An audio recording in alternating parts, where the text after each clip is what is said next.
Hello everyone. So আজকাল আমার লাইফটা একদম কী যে বলবো কি যাচ্ছে, তো এটার প্রভাব আমার ফেসে দেখা দিয়েছে, 2টা পিম্পল। সো ওইটা নিয়ে ওয়ারিড না হয়ে আমি এই ফেস ওয়াশটা ইউজ করতেছি, বিকজ এইটা স্যালিসাইলিক অ্যাসিড ফেস ওয়াশ। এটা পিম্পলের জন্য অনেক ভালো। তো আমি এখানে অনেকটুকু নিয়ে নিছি, আর এটা দেওয়ার আগে অবশ্যই পানির সাথে মিক্স করে ভালোভাবে ফোম করে দেন দিবা। আমি এখানে রং ওয়েতে ইউজ করতেছি, আর আমি পরে যখন ফেসটা ওয়াশ করি এটা অনেক ধুচ্ছি, বাট এটাও যাচ্ছিল না, এত বেশি নিয়ে নিছি। এত বেশি নেওয়ার কোনো দরকার নেই। আমি জাস্ট ফেসটা ওয়াশ করে আসছি, দেখো আমার ফেসটা কত ক্লিন লাগতেছে।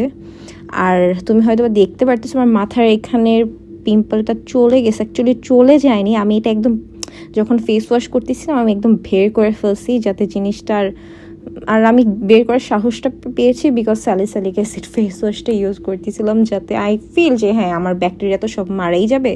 সো এটা করছি, বাট তোমরা করো না। তো দেন আমি এখানে niacinamide acid face wash niacinamide সিরামটা নিচ্ছি।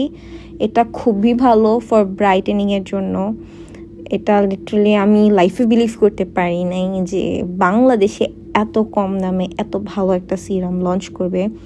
আমি তো 2-3 দিন হচ্ছে জাস্ট ইউজ করতেছি, বাট আমি এটার ভালোভাবে রিভিউ দিব 1 মান্থ ইউজ করার পরে এই ফেস ওয়াশ আর এই সিরাম। বাট এখন যদি বলি আমার কাছে এটা অনেক ভালো লাগছে প্রাইস অনুযায়ী, বিকজ স্কিন কেয়ার প্রোডাক্ট এত এক্সপেন্সিভ তাই সবাই করতে পারে না, বাট এগুলো এত রিজনেবল যে কেউ ইউজ করতে পারবে।